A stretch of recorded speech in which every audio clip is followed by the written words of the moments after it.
Le temps vient, et il est déjà venu, que les vrais adorateurs adoreront le Père en esprit et en vérité.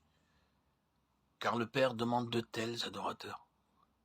Dieu est esprit, et il faut que ceux qui l'adorent en esprit et en vérité.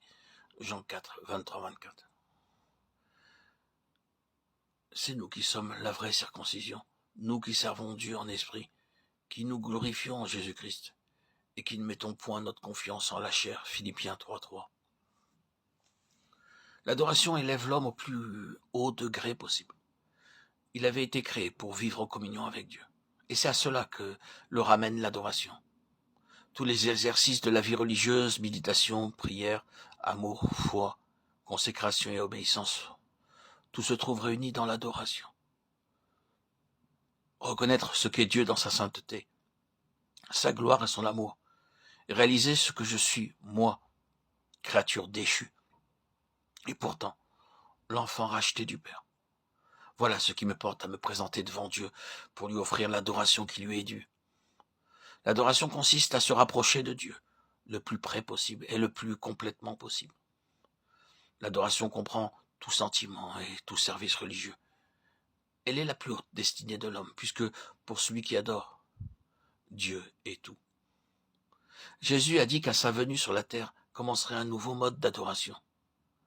Ce que les païens ou les samaritains avaient appelé adoration, ce que les juifs même avaient connu de l'adoration, selon la loi de Dieu, devait faire place à quelque chose d'entièrement nouveau, à l'adoration en esprit et en vérité.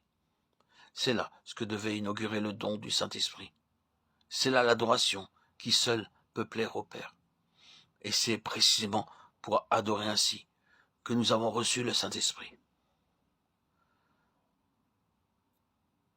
Pénétrons-nous de la pensée que si Dieu a envoyé en nous le Saint-Esprit, c'est pour que nous l'adorions en esprit et en vérité. Car le Père demande de tels adorateurs. C'est pour cela qu'il nous a envoyé son Fils et son Esprit. En esprit, quand Dieu a créé l'homme en âme vivante, cette âme, siège et organe de son individualité et de sa conscience, se trouvait rattachée par le corps au monde extérieur et visible, et par l'esprit au monde invisible et divin.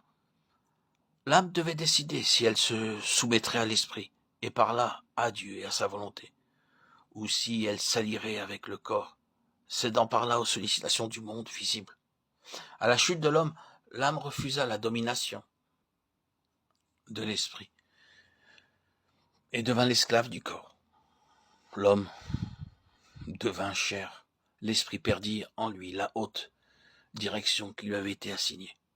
Il fut réduit à peu près à l'état dormant. Au lieu d'être le principe directeur, il ne fut plus qu'un captif, toujours en lutte. L'esprit est à présent en hostilité avec la chair, terme reçu pour exprimer l'association de l'âme et du corps sous la domination du péché.